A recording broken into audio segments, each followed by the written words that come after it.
How's it going, everyone? I finally got around to making a video for my cast while channeling rolling Magma Inquisitor Sire of Shards build. Personally, this is a build idea I've had in my head for years now. I tried making a self-cast rolling Magma Inquisitor with Sire of Shards like 3 or 4 years ago, but that was back when I didn't know anywhere near as much about the game, so it didn't end up doing too well. But ever since then, I've wanted to do something with the same exact weapon and skill. In this league, I finally got around to doing just that. This particular setup for rolling Magma is actually quite a lot of fun. It actually feels particularly good clearing maps and doing the scourge mechanic. I think this is partially because the projectiles kind of jet out in front of you and around you, so they kill enemies before they get a chance to even hit you a lot of the time. But there are still some areas where this build struggles, most notably in single target scenarios. It also has a small issue with movement speed that can be remedied a few different ways. If you don't feel like spending a lot of currency, you can get a pair of Stampede boots. But Stampede boots don't offer you any resistances, so you'll have to make that up somewhere. You can also opt for a Divergent Cyclone that gives you 5% more movement speed. I'm not using this in my build because the gem itself is a little pricey and I didn't really feel like investing into it. To help with my movement speed problem, I decided to go for 2 medium crit cluster jewels with quick getaway, which gives you 5% increased movement speed if you've dealt a critical strike recently. With those 2 clusters in my flasks, I don't really have that big of a problem with my movement speed. If I really wanted to, I could just invest into a Divergent Cyclone and I'd probably have more than enough movement speed. But as I said before, the Stampede boots are really cheap and they work just as well, so you can grab those if you don't feel like investing into cluster jewels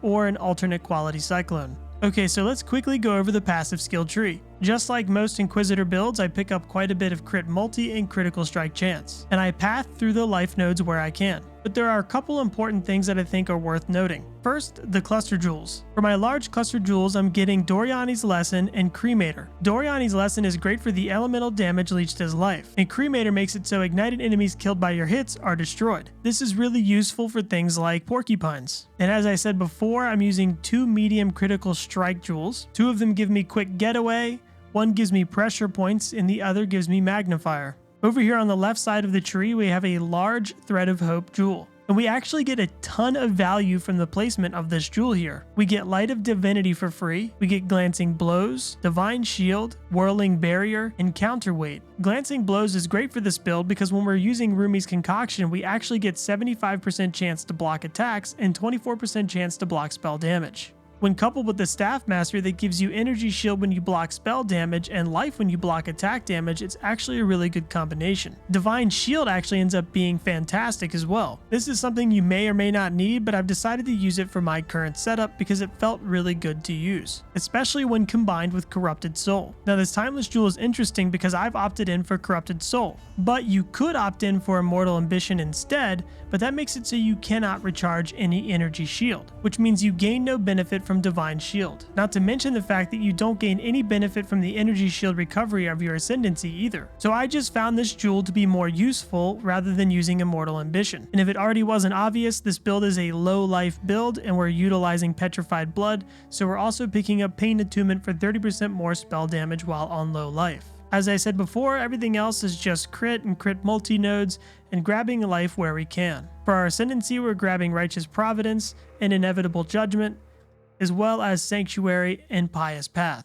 You can also see here that with all of our investment into crit, we're at 569% increased critical strike multiplier. Okay, next let's talk about our skill setup. First, we're using Petrified Blood linked with Determination, Zealotry, and Enlighten. Then we're using Defiance Banner with Arrogance, and we have Molten Shell linked to cast when damage taken. For our primary setup, we're using Cyclone with Inspiration, Rolling Magma, Awaken Cast while channeling, Solar Projectiles, and Elemental Focus. Awaken Cast while channeling is very important. Before I got this gem, I sat around for quite a while thinking how I was going to deal with stuns. I tried cluster jewels, I tried some passives on the tree, and I tried some different items like gloves and things to try to figure this problem out. But it wasn't until somebody came into my chat and reminded me that this jewel had been reworked to make it so you were stun immune, at least while you were channeling. And that actually fixes quite a lot of issues that you might run into without this jewel. So if you do plan on doing this build, I highly recommend grabbing an Awaken Cast while channeling. Next we have Vitality, Clarity, and Precision all linked to Arrogance. Then we have our movement skills, Flame Dash and Frost Frostblink, and we also have Blood Rage and Herald of Ash. Obviously, the attack speed gained from Blood Rage does nothing for us, but the extra frenzy charges are free damage, so why not? Okay, now let's quickly go over our items. Obviously, this is a Sire of Shards build, so we're using Sire of Shards. This item makes it so socketed gems fire 4 additional projectiles and a nova around you. Now, I've looked all over on forums and Reddit to try to find an answer as to whether or not these projectiles shotgun. I've seen some videos from Athel saying that the projectiles do shotgun in one of his builds, and I've also seen some forum posts saying that the projectiles shotgun for their builds as well. So I went into this assuming that the projectiles were shotgunning as long as I was using this staff. I do know that if you're self-casting Rolling Magma and you're not using this weapon, then those projectiles will not shotgun.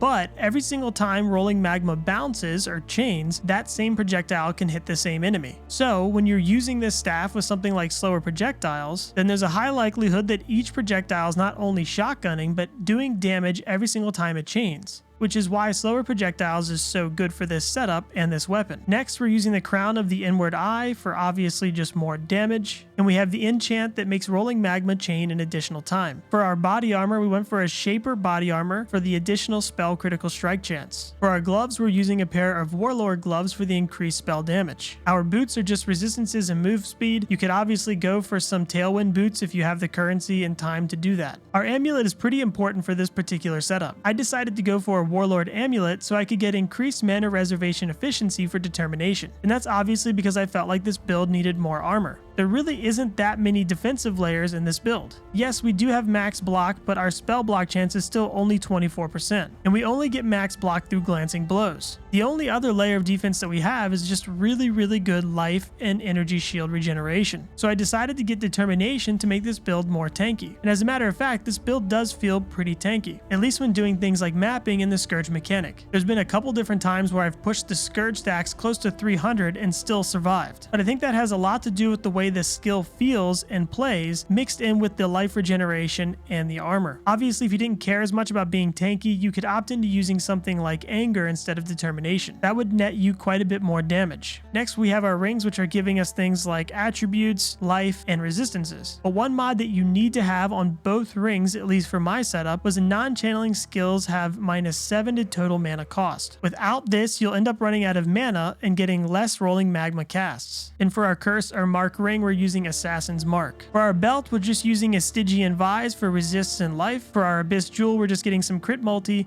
life, and added spell fire damage while wielding a two-handed weapon. For our flasks, we're using a Rumi's Concoction as we said before, and you obviously want to have a sulfur flask as well. If you can afford a Bottled Faith, then that would be much better. We only have one rare jewel in here that isn't a cluster jewel, and that's just giving us some fire damage, increased max life, and some crit multi. There are a couple things that I do think might be worth mentioning here when it comes to the gear. For your chest piece and amulet, you could potentially opt into something like Incandescent Heart and Gloomfang. If you go with Incandescent Heart, that would require you to have to make quite a bit of changes to your tree. You'd want to get a lot more chaos resistance, and you'd probably go for a different timeless jewel as well. And for the Gloomfang, you wouldn't be able to fit determination into your build if you went in for a unique amulet instead of one like I'm using. But yeah, that covers about everything on the build, so what are my final thoughts? Well, honestly, I had a lot of fun playing this build. It feels really good for mapping, it feels great for the scourge mechanic as I said before, and it gets extra bonus points for being especially hipster. That being said, the single target damage is pretty bad. I definitely would not recommend this build as like a Cirrus or a Shaper killer or anything like that, although I have used it to kill things like Shaper and Elder, but that's not really saying much. I do think that there might be some changes that could be made to this build to increase the single target damage. Aside from Rolling Magma, which is anomalous Rolling Magma, and my Awaken cast while channeling, everything else is just normal gems, and they're all only level 20 as well, so you could level them up and maybe swap some out for some Awaken gems. But this isn't something that I usually do in most of my builds just because it can be pricey and I like to do a lot of different builds. If you have any questions about the build, just post a comment below and I'll try to answer it as best as I can. And obviously I'll post the POB in the description for anyone that wants that.